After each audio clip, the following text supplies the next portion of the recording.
We kill that fire, dude. Got that frozen corn. Bring that ball temperature down. You want to stir them down right there? And while you do that, while we wait, we gonna hydrate, dude.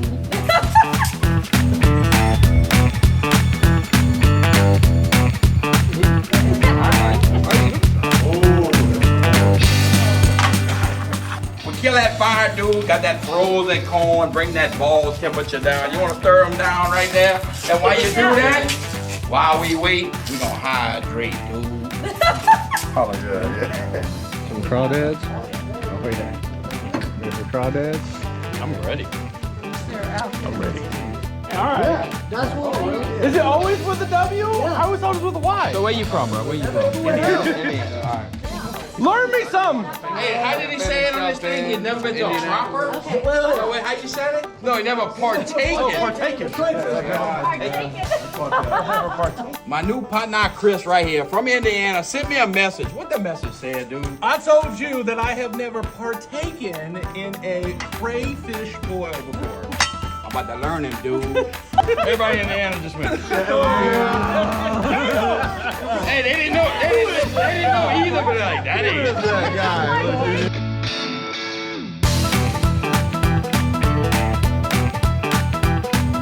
They peeling like a dream, dude. It's ready to go. That's chopped. I'm just saying, I'm I'm on that trail. With that, I'm so dude. About to give him that old shake him out.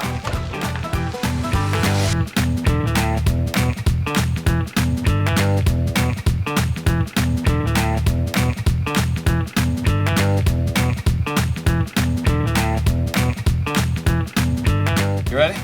Grab it, grab all the legs, twist it, take one little sail off just like that, pinch and pull. Eat that, dude. Yeah, how about a hand for the chef?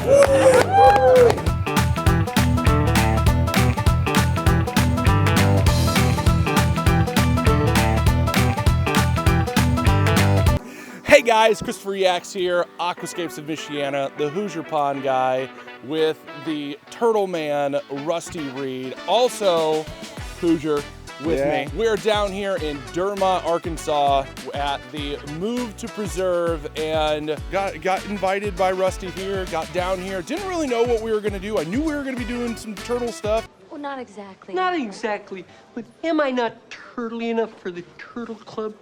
But didn't know exactly what we were gonna do. So, what am I doing here? What am I doing here? What am I doing here? A couple of years ago, 3 years ago, Anthony Hobb inherited the South Arkansas Turtle Farm, which I've been passionate about alligator snapping turtles. 38 years ago, I made the decision to focus on one thing that obsessed my mind, and it happened to be one species of turtle, and it was the alligator snapping turtle. So I started the Blackwater Turtle Refuge, which is back in Indiana, focused on the alligator snapping turtle so that I could just embrace one passion and maybe be good at that, right? If I get too diversified, I might lose my mind, right? So Anthony Hobb had recently inherited the alligator snapping turtle breeding farm here in Arkansas due to the passing of his father-in-law, and it's called the South Arkansas Turtle Farm. Now he found himself holding something that he knew very little about because his father-in-law died at 85 years old and had maintained it for the past 35 years. So Anthony was reaching out to different people around the United States and picking their brain for information on how to handle this. I came down and we saw that one of the things was that there was overpopulation of breeders in the pond due to the size growth over that 35 period. There's a big size difference in the males to the females. The males had grown and grown and grown over that 35-year period and became too big to really be viable breeders. And we're looking at one of the ponds that had a lot of large ones in it. It was 1 acre, 8 feet deep. They're mud bottomed. And we discussed that you're going to have to remove these 100-pound turtles. So that project started to cook 2 years ago.